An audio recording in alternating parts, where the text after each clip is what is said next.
Ukuzithwala kwamatlawana ekhethu apha kubonakele kwehla eminyakeni edluleko. Nanyana kunjalo iSouth Africa isesebujameni ophezulu nakulinganiswa nezinye inarha.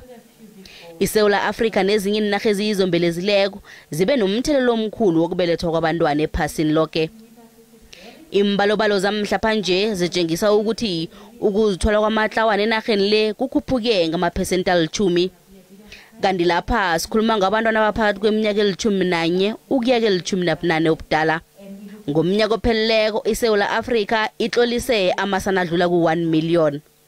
Kanti amasana ye-40,000 lapho bekungwamatlawana ngabaphakathi kweminyaka eli-11 ukuya kweli-17.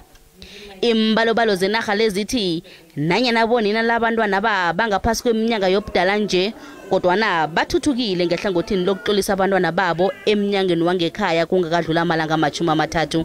One other issue that we saw in 2021 is a slightly higher number of registrations for teenage mothers. These are registrations for the ages between 11 and 17. Normally, this group they are likely to register their births very late.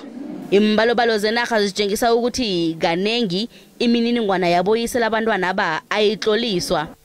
Njengenjwayelo abantwana ababentazana ngibo abanengi ukudlula ababesana. Kanti umnyango weembalobalo uthi ukwehla kongogwana ye-COVID-19 kuliye kumbi ihlelo lokutloliswa kwamasana. Imininingwana yamasana le bekufanele ifakwe embikweni yomnyaka ophelileko.